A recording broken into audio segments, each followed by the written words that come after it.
Red Bull GRCs are now available on iRacing. I personally put my blood, sweat, and tears into this thing, developing the cars, the tracks, the dirt, making sure it is authentic as possible, and I really think you guys are going to love it. The best part is that this 600 horsepower Volkswagen Beetle is free to all members. So get signed up now and come race me online.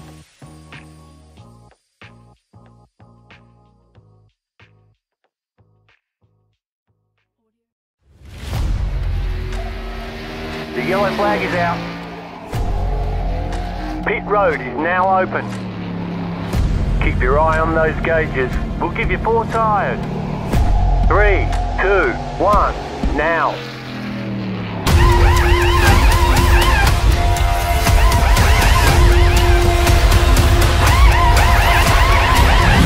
We're done. Get going.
Happy New Year and welcome to the first Friday night prime time of 2018. We left you last year at one of the most famous racing circuits in North America. Now we take you to one of the most famous racetracks in the world, Circuit Spa-Francorchamps, here on RaceSpotTV, streaming live on iRacing Live. This is week 4 of the Blancpain Sprint Series. We thought it was going to be an all German shootout today, but actually we've got a couple of McLarens thrown into the mix as well. It's Wilmington along with Connery Maddock, and well, Connery, this is going to be a true sprint race today. These drivers won't pit until about 3 or 4 laps to go. Take a splash of fuel, no tyres. It's going to be fast paced, and you've got to make sure you get the start of the race sorted out. You've got to make sure you keep your head in the game, and then make sure you nail that pit stop. Yep, 40-minute race, no time to hang around, and as you correctly say, 1 scheduled stop, but with the fuel-limited nature in this series, for these GT3 machines, these cars will try to drain that fuel tank dry and take that splash and dash at the end, but looking at this field right now, it is incredibly, incredibly strong. We've got a 6.5k SOF, so the average iRating in this field is 6,500, and I've got to say, that's one of the biggest SOFs I have seen. Yep, highest I-rated driver, Max Beneke, 9,831. We've got 2 drivers above 9,000 I-rating today. The other, Ricardo Castro Lido. We have got ourselves a good handful of drivers who have got current licenses for the World Championship Series on iRacing. Let's have a look at this track then. It's in fact, it's the longest track in terms of Grand Prix racing. Not the longest track on the iRacing service. That actually goes, of course, to the Nordschleife, and Circuit de la Sarthe is longer than this track as well. But we know it as a 21-corner racetrack. It's changed dramatically over the years. A little bit less so since about 2000, Connery. Yep, exactly. And, well, the particular strength of this track is, well, one thing is going to be those huge elevation changes. There's such a difference from the lowest elevation point and the highest elevation point. When you're at the top of this track, at the Lacombe section, you can pretty much see all the way down towards the bottom of the mountain, and it's quite an incredible sight in real life.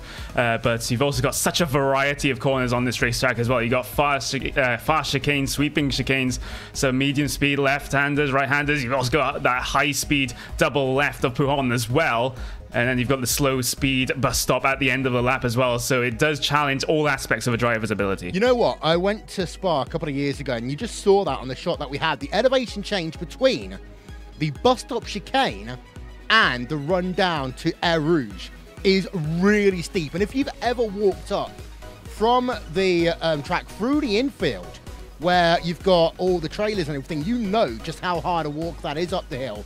Times are starting to come through. Augustin Canapino has currently got provisional pole position. Niels Curry in second place. Fulvio Barazzini, and there we are. The two 9,000 I-rated drivers. Riccardo Castrolado, 216.641. Max Benecke, 75 1,000ths of a second further back. The Nestor Garcia Jr., he is currently in third. Thing is worth noting, we have got ourselves a pretty nice big field here today. Sometimes when these races split a lot, we do worry about the fact we're not going to get too many drivers in a split, but I think this is the right number for a sprint race like this. Yep, the maximum number of cars that are allowed entry into a Blancpain Sprint Series race is 30. We have 27 machines out there on track trying to get their qualifying time set right now. So a very, very good number indeed. We're still waiting on the likes of Javi Ultrias, Alatalo, Roque Garcia, Maximilian Venig, and Daniel Cruz to set lap times. But everyone down to P number 22, that's their first qualifying lap. They do have the option of continuing on trying to improve their time, but usually the first lap is the fastest in these cars. Yeah, indeed. So we're looking at Riccardo Castrolado. Let's go and have a look at Benecke for a quick moment as he works himself through Huon right now. That double apex, very challenging left-hander. We now go on board with him as he comes towards the Fangya chicane. I absolutely love this corner. Flick it to the right-hand side. Use a little bit of curve, but not too much. Now to the left. Run over the curve and exit. Use that long, wide curve there to settle the car down towards Stavolo. Benecke, number one machine, trying to hunt down Castrolado. We'll go back on board with the second place driver as we will get the lap times for both of them within about 2 seconds of each other. And there's the lap time for Benecke. Sector 1, 38.0. Sector 2, 57.0. Now, just the bus stop chicane to go. Running nicely through Blanchemont. Slowing it down. Time to beat 2:16.641.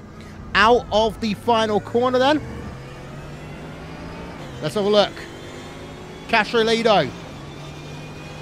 Does he go faster? Does Benecke go faster? The answer there is going to be no for both drivers. Yep, and well, Spa-Francorchamps is one of those tracks in the iRacing service where it does punish you quite a bit for going outside of the track limits, and if you do so, if you get any sort of instant points on the qualifying lap here on the iRacing service, it will just completely abort your lap, so that may be what has happened there. Yeah, so that is pretty much now qualifying done for this event. All drivers did qualify. Rico Alatalo qualifying in P number 16. P number 27 in the number 16 machine, and we'll be starting this race at the rear of the field. Qualifying over. Let's then have a look at your starting grid for this evening's event here on RaceSpotTV.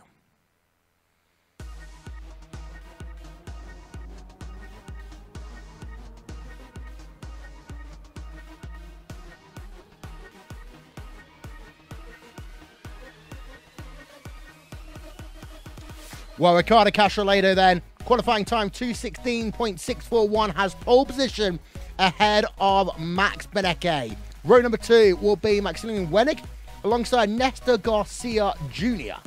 Row 3, Sebastian Schlanenbach there, along with Denis Grabowski, with Niels Koch and Augustin Canapino in row number 4. We cycle it on back. Note there, we have a non-Mercedes inside your top 10, Connery. JJ Nylander, Finland, McLaren. You always expected it to be a Finnish driver if it was going to be in a McLaren. Yeah, exactly. The Finnish drivers really do like their, well, shall we say, unorthodox cars for the track here, but JJ Nylander putting in a fantastic time. You have to remember, Nestor Garcia Jr., he's in a BMW starting P number 4 as well, so fantastic effort for him in what is largely considered to be a underperforming car at this track. Yeah, we've got ourselves just a handful of BMWs, just a handful of McLarens. Both the McLarens are run by Finnish drivers, Alatalo, at the rear of your field. So have a look at the track map once again. 21 degrees Celsius, 59% race relative humidity, a couple of clouds in the sky and some wind speeds, about 16 kilometers an hour for this evening's event. 4.3 miles is the racetrack. It was 4.4 miles at one point, back when they had the double bus stop chicane at the end of the lap. Since then, the track distance has shrunken down just a little bit. There's been lots of changes, really, in the last 20 years or so. I remember back in the day, Connery, the mid to late 1990s, you got Air Rouge wrong, you wouldn't be going off track onto some nice little piece of asphalt. You would quite literally be going into a gravel trap, most likely flipping over. Yeah, way back when, you know, that particular sequence of corners was even more of a death trap than it was, than it actually is right now. His drivers will actually head their way off and rolling behind the iRacing roof pace car there. But we also have to remember, way back in the early 1900s, this track used to go and visit a couple of villages nearby as well. Oh yes, it did. And we'll talk about that one over the course of this event as well. As a look, the mountains. This track also had a habit over the years of literally being bone dry 1 minute. 1997, it was bone dry before ITV went to commercial for the Grand Prix. And when they came back, it was soaking wet. The weather changes here very quickly. Of course, with no rain currently on iRacing, but we do have dynamic track conditions that the drivers can mess around with in hosted sessions, etc. But welcome to 2018 here on RaceSpotTV, Friday night prime time. Pace car is going to work itself on towards pit road. You'll notice they are just going to wait for a moment. Running the endurance pits today, and that means we've got to wait until after the drivers get themselves through the last source hairpin. Which is why they're, for the most part, at least the top 4 rows, 2x2 for the time being.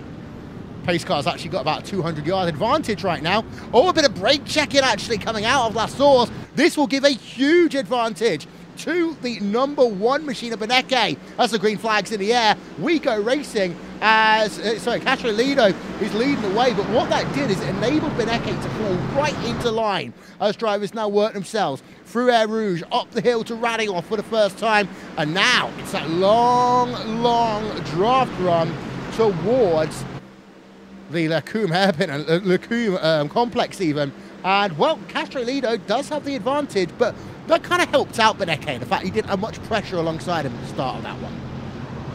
Yeah, exactly. A relatively clean start for the vast majority of drivers. There was a couple of bits too wide heading through Eau Rouge for the first time, but these drivers are good enough to not make an incident of that one as they head down into Revanche now for the first time. A contact behind 27 goes for the slide on the outside of the corner, helped around there by Patrick Henreich, but he will keep going. Yeah, that is the driver of Fulvio Barazzini right now in the number 27 machine. Actually, one of the few BMWs we've got running in this field here today, as he's going to be passed now as a consequence by Mark Elkerman as they will work through Pouin. So maybe there's just a little bit of damage or a bit of trepidation there by Fulvio Barazzini as they work themselves down the hill towards Fogna for the first time. Out towards the front of your field, they're all going to be single file for the time being, and there'll be a little bit of gamesmanship, I would think, going on for some of these drivers over the course of the first, I don't know, maybe 6-7 laps, trying to figure out where they are. It's almost too late to make the early moves now. You had your chance, you've done it.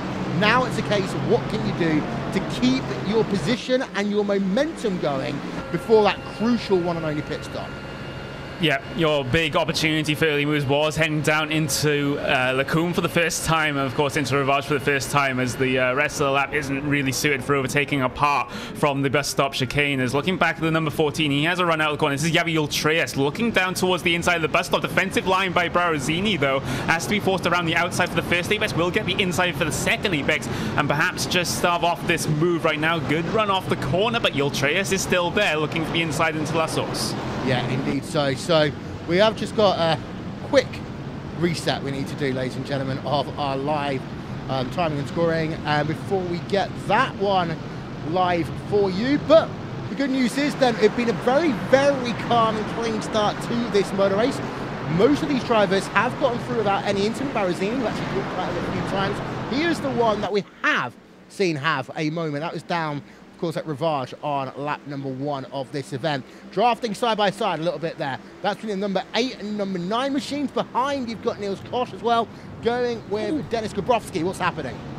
Ooh, a little bit of door-to-door contact between Schalmenbach and Canapino. That was the battle that you did just mention, heading their way through the Lecombe chicane, and Schalmenbach will come out eventually on top of that one, but did have to get the doors out a little bit. I don't think Canapino is going to be happy about that one. No, I don't think so. They are riding on board Canapino. You see, there is a little bit of damage there to the front right-hand side of his car as he's driving within it. Flashing the lights, yeah, you're right, he's not happy right now. I think he'd like to have a couple of words if he had driver-to-driver communication there with that driver. Although, Niels Koch behind, we've got to keep an eye out on him right now, because he is in a battle with Gabrowski. They were separated by 0.2 of a second through one there, and they now come down into Fogna. And Niels Koch, this is going to be an interesting run, I think, as they come down towards bus stop.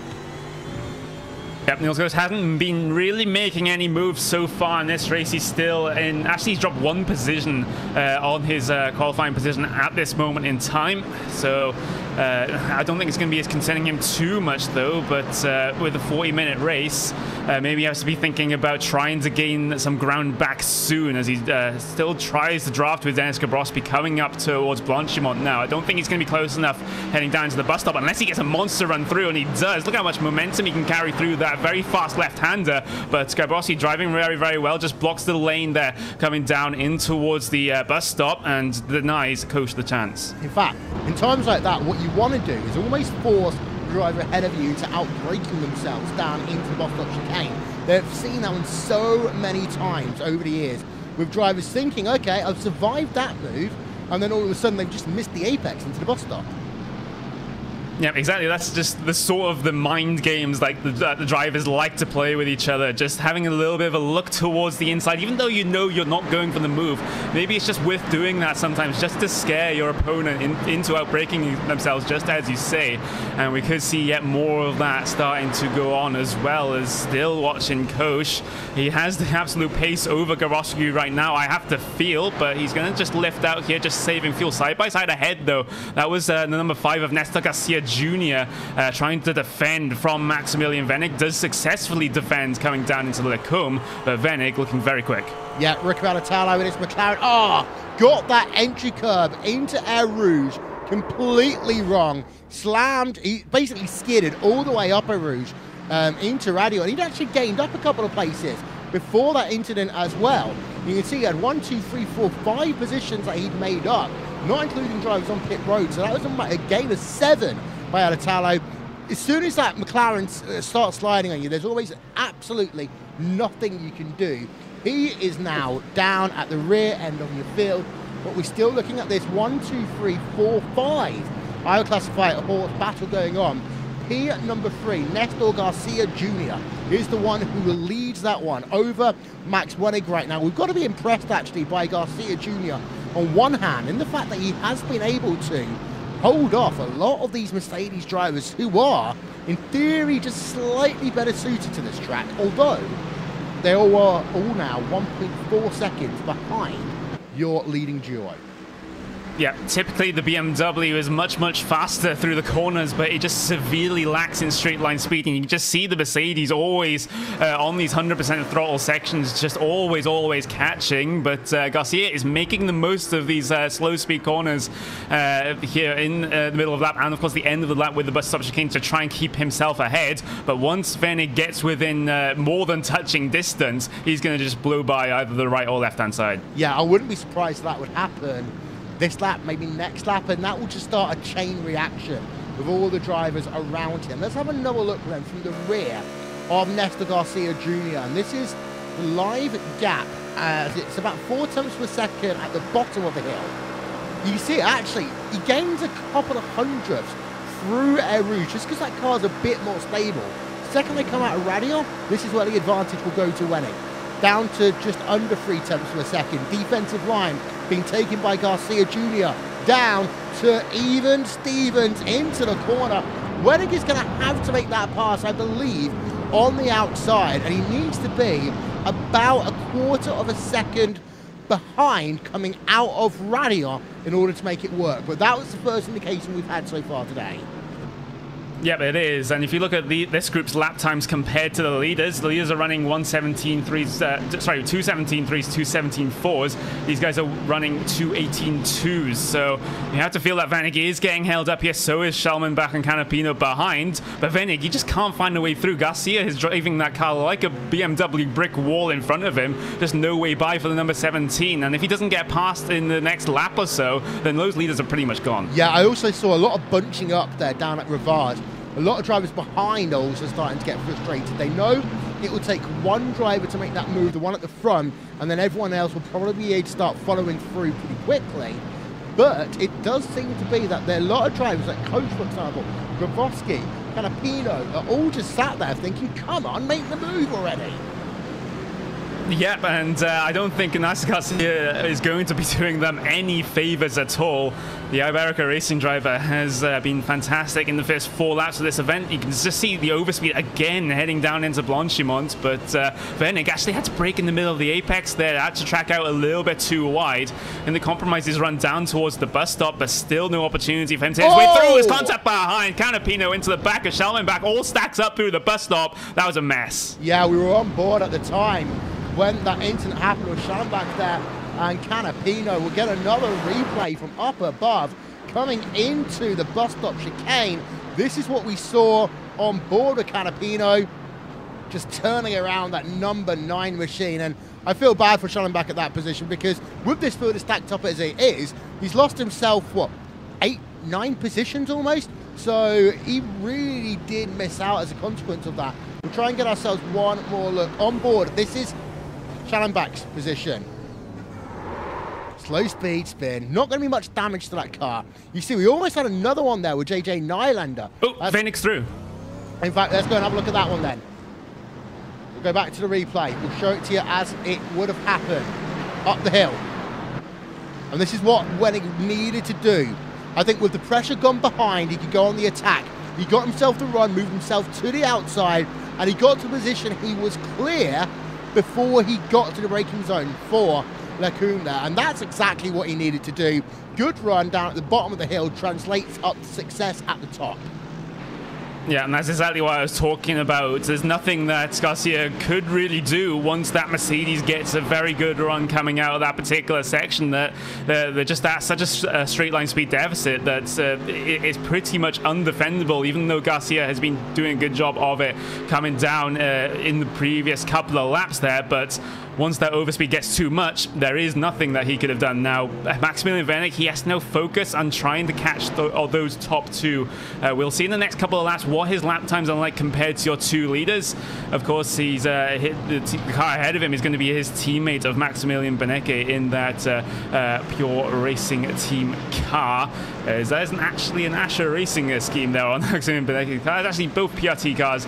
One of them has PRT on the roof, one of them doesn't, which is slightly confusing there, Will, but both teammates. Yep, and Wenig has now got a half-second advantage over Néstor Garcia Jr. Worth noting that because of that bunch-up, that incident down at the bus-stop chicane, it spread that part of the field out a little bit. This will take a bit of pressure off Garcia Jr. for pretty much the rest of this race now, because he doesn't have to worry about the train, about being bumped out the way. He might have to take one driver at a time in terms of a battle.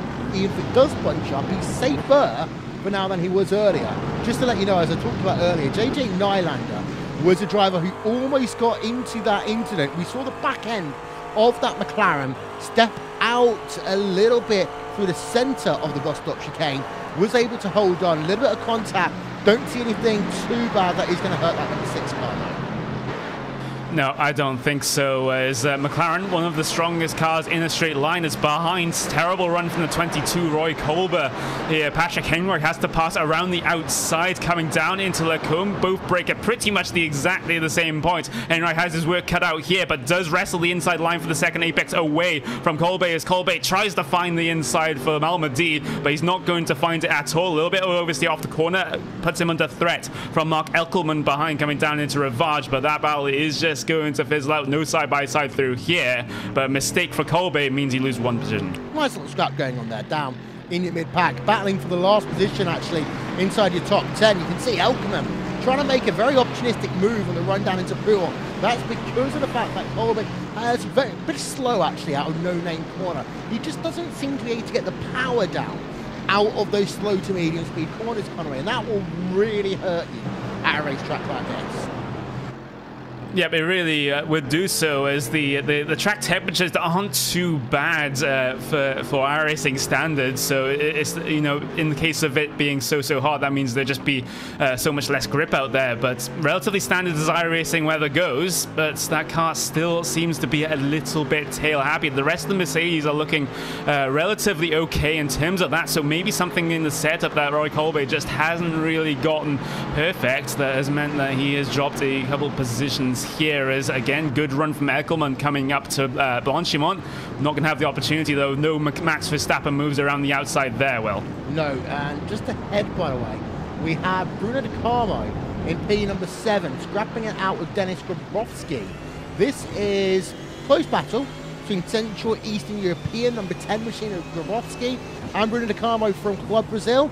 Gap is 0.3 of a second. That's why you're paying a little bit of attention to it.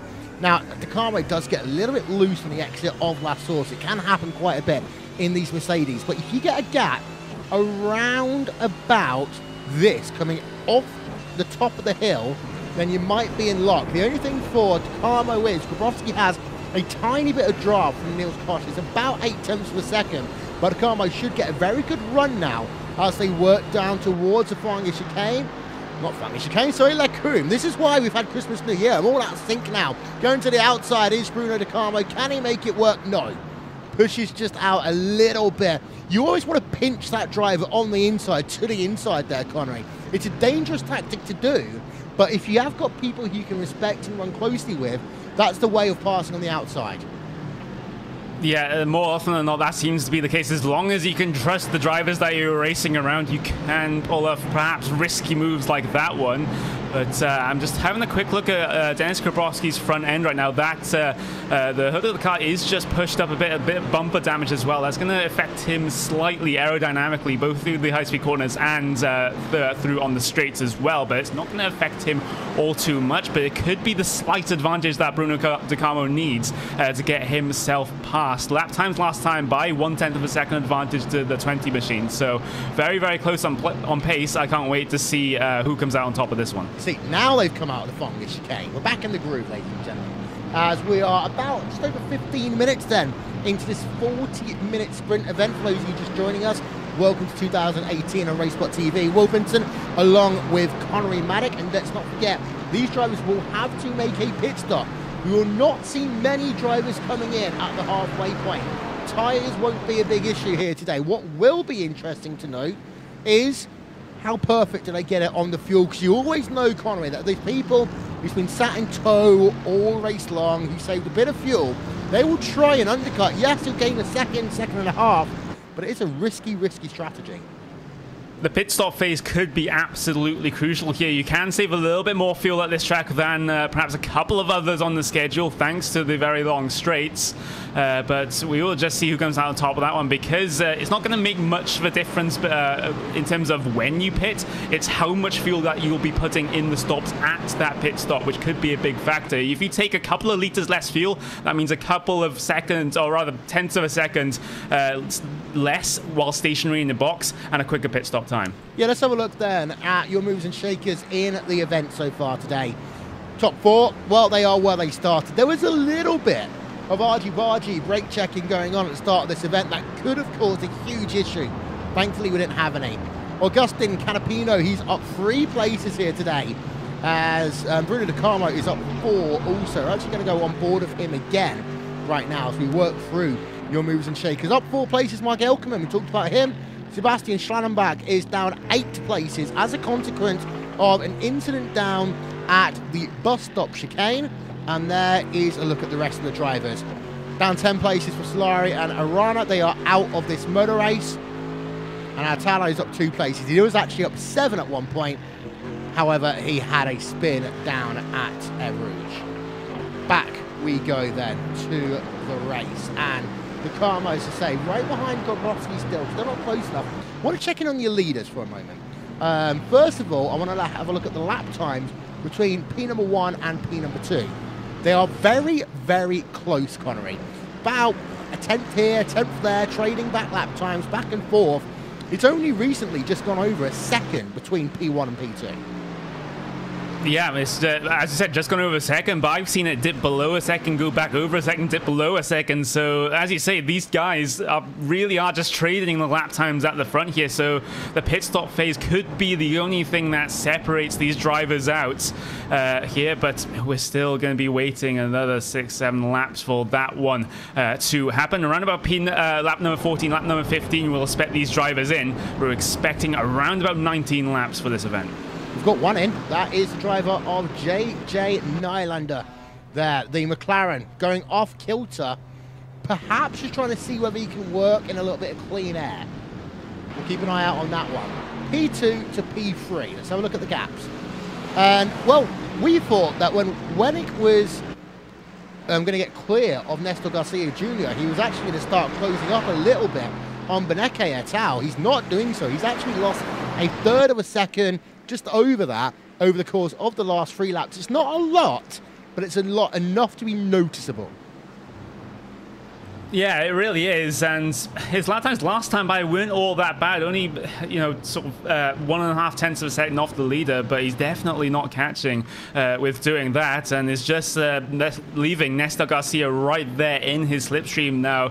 Garcia, he could just be using the Mercedes in front of him to try and drag him all the way down these straights to try and make up for the deficit that he's dealing with the straight line speed in the BMW. It's a fairly good strategy, and it could pay off for him. Yeah, in fact, Garcia Jr. was actually 7/1000ths of a second faster than Wennick that last time by. Hey, it's not a lot, but it's enough. And in fact, the last 3 laps, there's been a total difference between those 2 drivers. Wennick in the number 17 car and Garcia Jr. in the number 5 machine of 31/1000ths of a second. Yeah, very close lap times indeed. Very close battle between these 2 drivers, but once Vene got himself through, it has been relatively stagnant, even though these drivers are very, very close in terms of pace. Looking back through the field, though, we have a little bit of a battle pack here going on behind the number 14 of Javi Ultreus, I believe. He's currently scored P number 13. He has the likes of Cordova, Barazini, and Roque Garcia behind him, and let's see if he can hold them off. He's been setting relatively good lap times, but a couple of drivers back in this pack have been setting lap times faster than him, the likes of Roque Garcia and Daniel Cruz as well. So this could be very, very interesting, Will. Indeed so. And that one, as you say, starts with the number 14 machine. We're going to have a look at the rear, from the rear even, of Javi. Number 14 car on the exit of the bus stop chicane towards La Source. And Cordova is in that pack in 14th place. Barazini, 15th. Roque Garcia in 16th. And Cruz in 17th. No one really making too many moves, though. I do want to focus on this for the moment. And this is the driver of Sebastian Schallenbach in the number 9 machine. We saw him up around your top 5 earlier on today. Then he got turned around down at the bus stop chicane. He is on a mission to get back into at least the top 10. He's going to try and make a move down towards Lecum right now. We'll take the inside line. No, we'll get blocked there by Colby. That was a bit of a late move, I would say there, Connery. Is he? Yeah. That was a very, very, very late move there from Colby. And, well, if this was an FIA sanctioned series, maybe they'd have a few words about moving under the braking there. But both cars do get away with no contact. But Schallenbach, basically the person who avoided the contact there, just backed out of that one when the block was thrown. But Schallenbach, he might be a little bit more careful if Colby's going to be defending like that. Or after the spin he had earlier, and now this, he might just be completely fired up. Oh yeah, it's definitely, well, a couple of drivers out here could be hot under those helmets, and, you know, some drivers can deal with adversity better than others. Let's see which type of driver that Schallenbach is here as he tries to work his way back through the field. You have to remember, he started P number 5, he's down to P number 12, and that is a loss of 7 positions, and with a 40-minute sprint race, with 17 minutes and a half remaining, that's not a lot of time to make yourself another couple of places. Yeah, and as he's stuck behind Colby, this is allowing Mark Elkman to pull away from the two of them a little bit more. If I was that number 9 machine of Sebastian Schallenbach, I might actually consider coming on towards pit road this lap. Try and do the undercut, because he's losing more than he would be gaining at this stage in the motor race.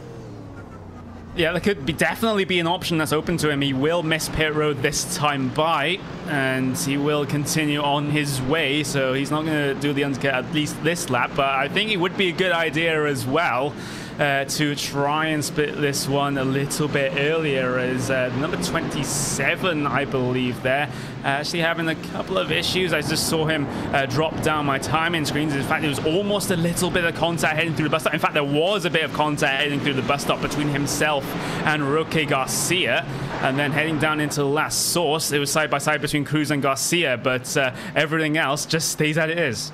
Part 2. Here comes Sebastian again. Now he's officially alongside Roy Colby at this point. So now he has to commit to that outside line. Colby was ahead into the braking zone, and he can Schallenbach then make that outside line translate to the inside for the second part of the complex. So he lost that second lap in a row there. Now, just having a look at the lap time with Colby, he is just about keeping lap time with Elkerman. So it's not the end of the world, but Schallenbach, his fastest lap of the day, will bring that one up on the screen for you. And you can see that his best lap of the day, a 2:17.7. He's 1.1 seconds slower than that right now. Yeah, I think that's all the proof that you need to suggest that Schallenbach is getting held up by the driver ahead of him.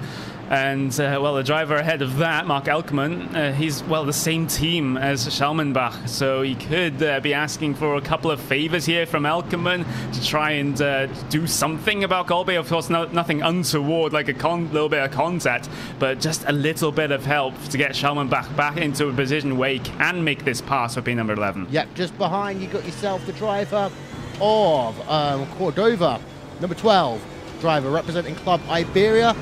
Just behind Javier Torres there in the number 14 machine. Club Florida, 2 Mercedes drivers going at it, P13, P14. That battle pack you were talking about, there is still parts of it that exist. Daniel Cruz is in there, Roque Garcia, and a couple of other drivers as well. But Cordova has pulled out. Actually, look at that, there's Barazini down the inside. Barazini down the inside of Cordova, and he actually will get, no he won't, he's almost going to get turned around, and he's now under risk of making maybe a loss of position, because we are going to see David Cruz try and look down to the inside in towards Lecum, as we just, not Lecum, La Source even, as we're going to have that again, almost 2 wide, 2 deep, and just to let you know, that number 9 machine, as we suggested, has come on towards pit road, Connery. Yep, exactly. 11 laps done in that stint is quite early. He will be joined on the lane with Juan Jose Sanchez as well, so he's not exactly alone down on towards the lane. Here comes cruising number 18 around the driver's left-hand side of the Orion Race Team car ahead of him. Barazini in that BMW can't do much about this one. He may even lose more than one position. Here comes Roque Garcia down the inside, having a little bit of a look. Does back out of that one, though. Yeah, very close racing. And actually what that's done is it's given a bit of breathing room now to the driver of Cordova over Daniel Cruz and the rest of them, because that gap's now up to 1.2 seconds as we've got a little Garcia. half move. Yeah, there's Garcia. Side by side. Can't make it work. No, it can't, and Garcia's front end is looking oh so twitchy coming through there. He has a little bit of front end damage that he could be concerned about, and bits of contact like that certainly aren't going to help. Let's just hope the steering and the suspension geometry on that front end is okay for that positive sim racing driver. As looking back towards the front, though, it's Nesta Garcia Jr. He has dropped off the back of Maximilian Wernick. Augustin Canapino is now closing 0.2 of a second that last lap. Yeah, there we can see as soon as he lost the draft, Garcia Jr. has started to fall dramatically into the clutches of Canapino. There's a look at the last lap times. You can see 4 tenths per second on lap 10, 2 tenths per second on lap number 11. So it's starting to come a little bit unglued for Garcia Jr. Worth noting that there's 2 tenths per second between Canapino and Niels Koch, which will be worth thinking about, especially as pit stops will go through. That's a breathing room that Canapino is likely going to need. Colby, Elkerman, this battle's still going on. As Elkerman, well, let's have a look. Lap times are similar. Of course, they have lost that driver of the number 9 machine, who's been a big talking point all day. Sebastian I'm back. I'm going to mess that one up all afternoon.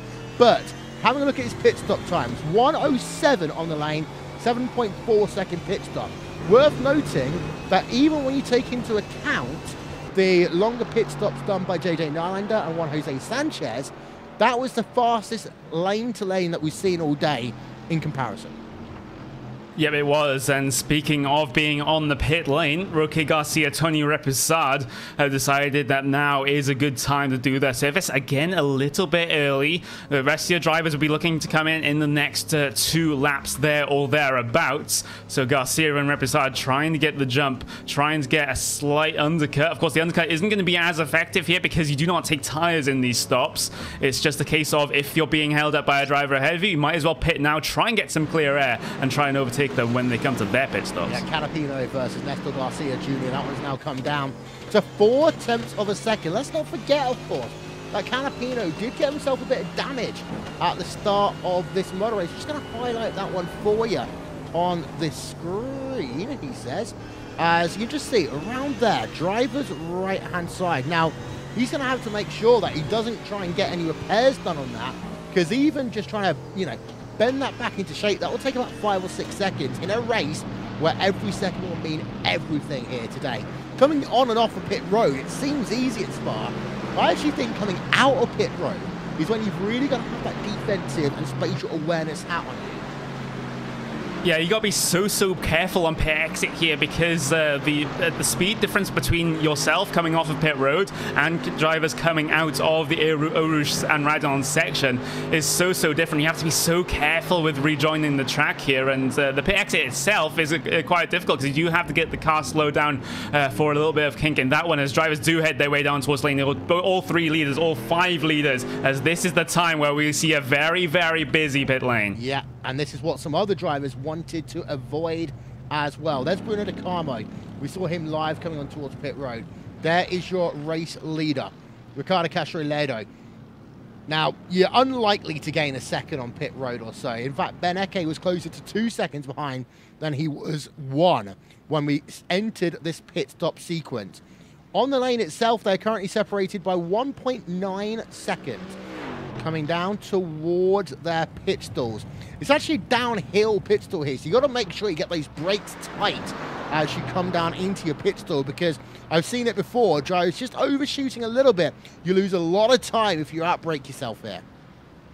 Yeah, you have to be very careful about that, as the only two cars that have stayed out are the cars of Dennis Grabowski and Daniel Cruz. Everyone else has come in down the pit lane either this time or previously in this event, as all the cars get themselves stopped in their stalls. Very quick stops expected. Castroleo gets himself off in the way, but Beneke has made up a little bit of time there, I think. Venig off in the way as well, as here comes Bruno Takamo and Niels Koch side by side through the green cones. Yeah, let's get ourselves a look at that one then. And there is Bruno Takamo.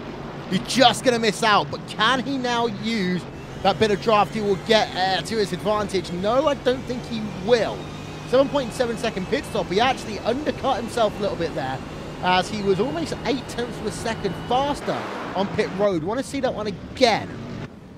Coming out of pit road. If we can find the right camera angle for it, right about now. There we are, side by side coming out of pit road. That was always, though, going to be Niels Koch's lane, because he actually had he was ahead at the cones, so the ruling would always be that he should be allowed first to actually take that full pit exit. Yeah, that's definitely the case here, and let's just see if Bruno Takamo can try to challenge Niels Koch on the track rather than in the pit lane now. Of course, Niels Koch currently still in his qualifying position. Bruno Takamo gained 4 positions on his qualifying, so Takamo having the better run of things in this event, you have to say, in terms of passing vehicles out there on track. He could have that particular strength to deal with when it comes towards getting past Niels Koch. There's actually Dennis Grabowski, and that was a wait from you there, Will. Yeah, I've just noted that Beneke has got that gap to Castroleo down to half a second. So somewhere Castroleo has made a mistake, because he came out of pit road closer to 1.2 seconds ahead of Beneke. So either Beneke's had a storming outlap, or Castroleo's had a moment on his outlap. Yeah, that could well be the case, because I did mention it at the time that Beneke did gain a little bit of time in the pit stops, but not on the order of what he has gained right now. Gap down to 6/7 of a second as they exit the bus stop chicane here. Is actually that one's going to just get itself set and done here as they head their way down towards that source. Around about 0.6 of a second is the gap between the all-course sim racing leader and the PRT competitor in second place there. So this could be an absolutely fantastic race to the end here, as still close battle between Niels Koch and Bruno Takamo, as the rest of your cars do get themselves their service done. Grabowski and Cruz just heading their way off of pit road. Yep, so we are going to run through the battles that we have in just a couple of moments' time. We just needed to get this to reset. We've done that now. And here's a look at your top 8 as it stands in this event. Riccardo Castroleo is leading the way. It's not by 3 minutes. We do actually need to get that graphic to update, so we'll bring that one back to you in a moment's time. But Castroleo to Beneke, that is the battle for the race lead right now, which is 2/3 of a second. It came down, and actually I just want to pull the graphic up here, as 1.2 seconds gain on lap number 14. That would have been from the pit stop itself down to the end of the lap. That does not include pit entry. Yeah, it does. The pit lane time, at least as I have things here, is around about a second gained. Around about a couple of tenths of a second of that came from a slightly shorter stop for Beneke, but yeah, that's definitely a really interesting point, and this means that we do have a race on for your race win coming towards the end of this race. We're looking at about 3 laps to go next time they head their way across the line. Bruno Takamo has got himself past Niels Koch. That was a battle going on P number 5 and 6. I presume that one has recently happened up the hill. So let's have a look. Move was done before they got themselves to Lacombe at the very least. So let's go and have a look then. Niels Koch. There we are. Bruno Takamo. So this is where the move happened. We're on board. It was the run. Oh, a little bit of traffic involved in that one as well. The number 10 of Dennis Grabowski coming out on pit road. Almost played the role of Ricardo Zonta a bit there. Back from 2000. And Bruno Takamo moves himself through down at the Lacombe complex. He's up to P number 5.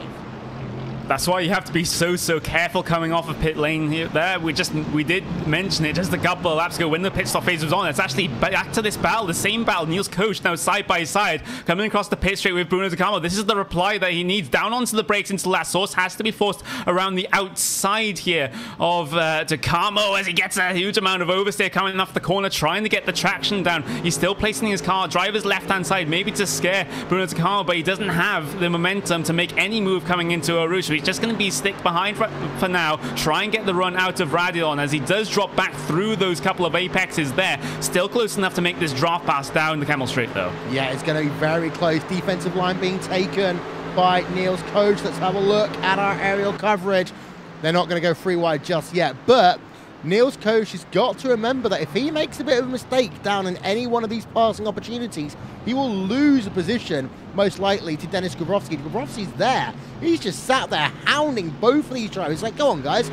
You go and fight. You make a mistake, and let's make this 2 positions up for me.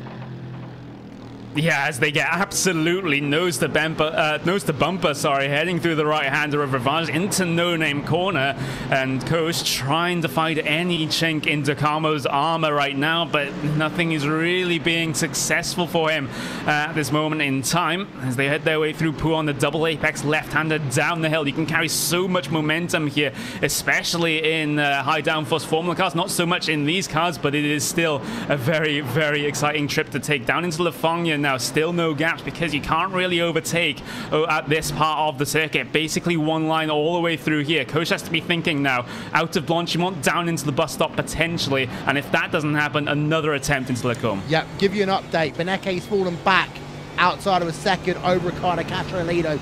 So this, along the battle between Patrick Heinrich and Mark Elkerman, are the 2 closest ones we've got in our field right now. On board with Niels Koch, and he's got a good run coming into Blanchimont. How brave are they going to be? Okay, perfectly on the money for both of them. On the run now towards the bus stop chicane. Nowhere near for Niels Koch.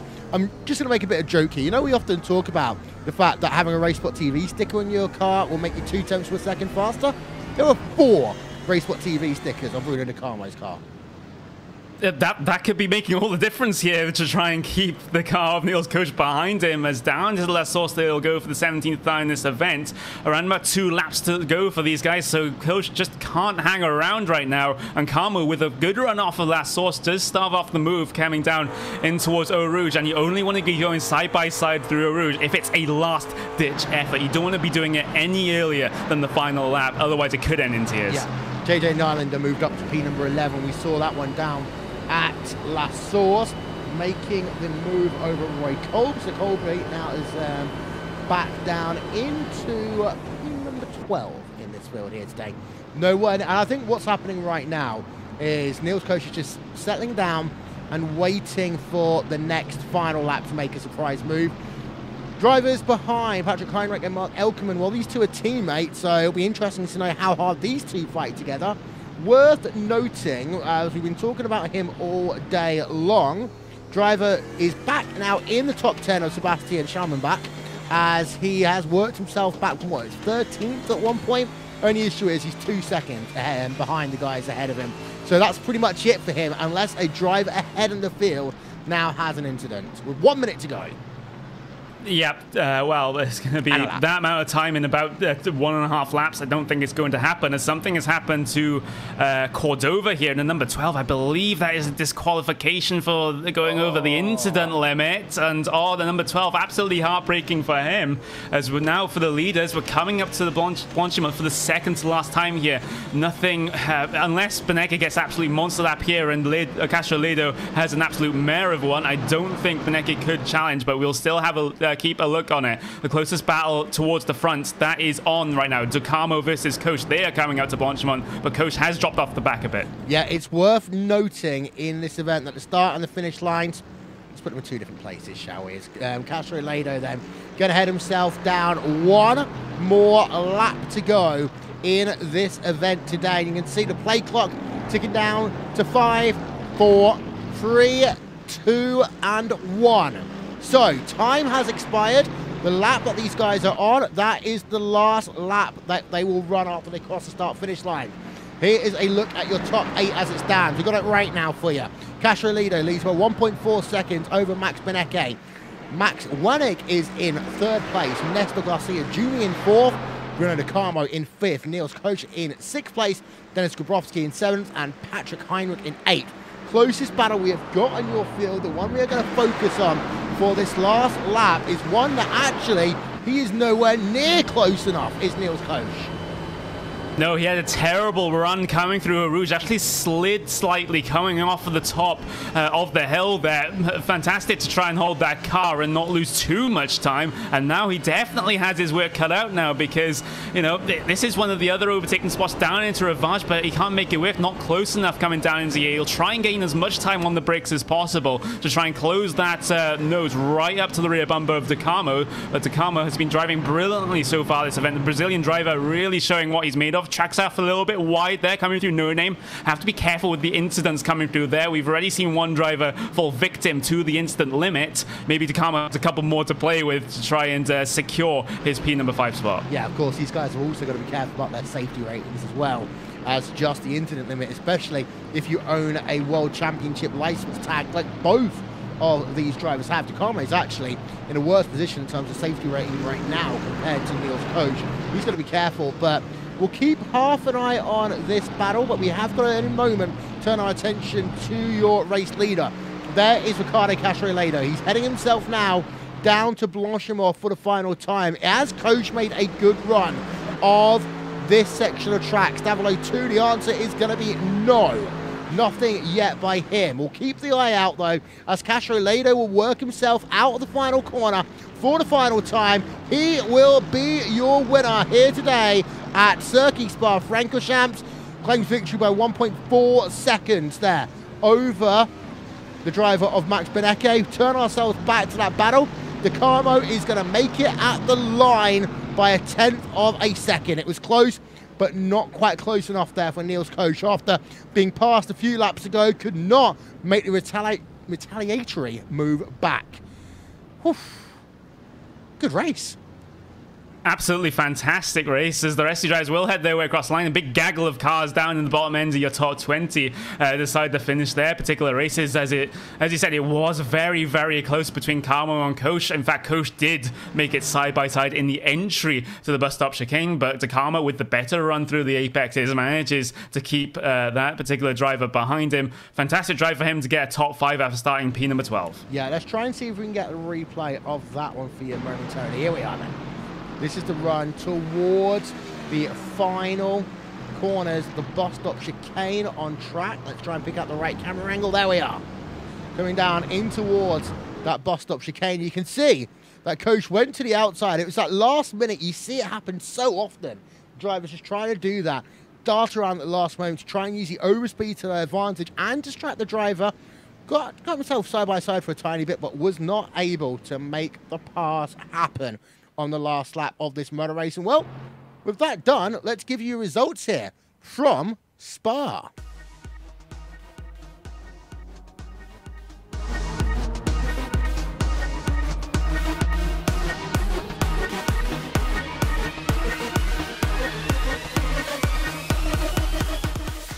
Ricardo Castro-Ledo wins out by 1.4 seconds when all is said and done. It's Mercedes 1-2-3 with Max Benecke in 2nd place and Max Wanig in P number 3. Nestor Garcia Jr., your highest placed BMW driver, Garcia Jr., finishing 9 seconds in the end behind your race leader. However, did not lose any more positions after we saw Wanig get past him just before the pit stop phase of this event. Bruno De Carmo, P number 5, involved in that fantastic last few lap battle with Niels Koch. Patrick Heinrich there. Heinrich in P number 7. And then P number 8, he worked himself back up to Sebastian Schaumenbach. He got himself up to P number 8 at the end, and there must have been an issue or two because he was down in P number 10 at one point. Augustin Canapino in 9th, and Daniel Cruz rounds out your top 10. Let's go back and have a little bit more of a look. JJ Nylander in 11th. Javier Utoris in P number 12. Fulvio Barazini 13th. Juan Jose Sanchez in 14th position with Bruno Fontabala in P number 15. Rest of the results up on your screen. One thing I do notice there, Roy Colby fell down dramatically at the end of this motor race. That's one of the positions there that we saw the number 9 car gain back up at the end of this event. So some drivers who took the risk did lose out, not having enough fuel to get to the end of the motor race, Connery. Yeah, actually, with Colby, it was a completely different story to that one. It was contact with JJ Nylander, as Nylander had his own single car incident through Stavelo 2 and just spun that car in towards the middle of the track, and Colby just picked the wrong direction to go in. Did Colby just point Nylander back in the right direction by any chance? I'm disappointed. Yeah. So there we are. Week number 4 has been completed. We're going to step aside for a couple of moments and we'll talk about what's happening this weekend on RaceSpotTV and on iRacing Live. We'll be right back.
Well, good news, Connery Maddock.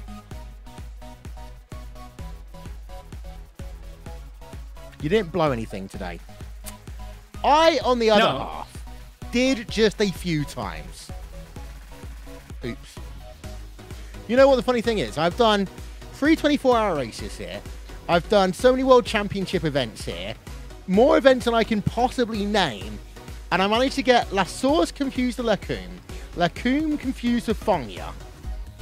I'm just going to put that down to, you know, New Year rustiness. Yeah, I guess that's what we'll put that one down to is, yeah, as you mentioned, last time, my mistake with calling the rear body panels of an Indy car something else other than an airbox. So it does happen. Yep. And apologies as well to Sebastian Schellenbach as well for just, you know, coughing halfway through his name at one point. So we've got lots of good racing coming up this weekend here on RaceSpotTV and on iRacing Live, ladies and gentlemen. Just going to run through that very quickly for you. And, well, tonight we've got ourselves more from the Global Rallycross, Red Bull Global Rallycross. We're going back to Daytona, this time in the exact same layout they actually run in the real life series, Connery. Yep, we will, and well, the GRC races have been such fun to watch, and you know, even though somewhat the feature races, Mitchell de Jong has been absolutely dominating them, but I think in the next couple of weeks we may see some people try to step up to the plate and make Mitchell de Jong not as win by as much of a margin as he has previously.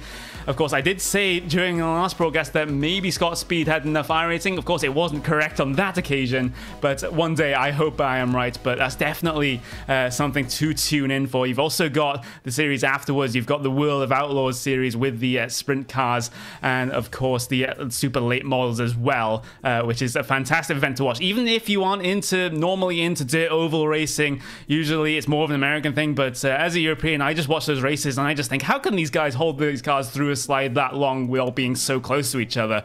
You know, you'll find out tonight. Yeah, and both those races in the World of Outlaws late models will take place at Williams Grove, and then tomorrow we're back here. We are going to be back for the next round of the Pro Series of Road Racing from Spa. And it gets very interesting from now on, Connery, because drivers have had the opportunity to have a drop week in the first part of the series. They don't now.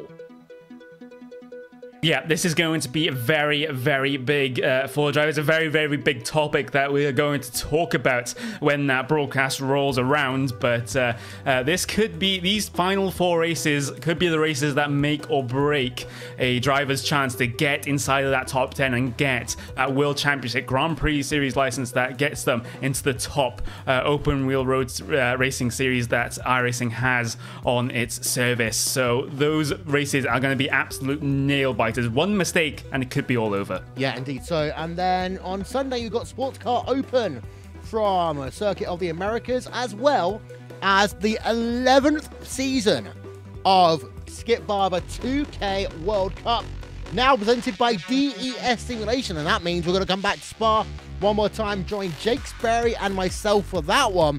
First race of the season in 2K, Connery, is generally a feat to watch.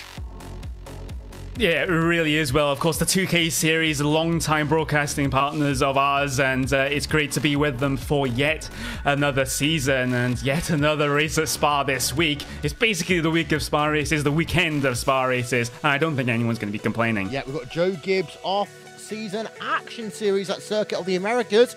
Round out your nightcap there on Sunday night, and then Monday night, we're back to Spa one more time, round number 4 of the Club UK and Ireland Monday Night Skippy Series, presented to you in support of the Calm Zone, a male mental health charity in the United Kingdom. Well, final thoughts then from Connery as we enter not just a packed weekend's worth of racing, a packed January's worth of racing.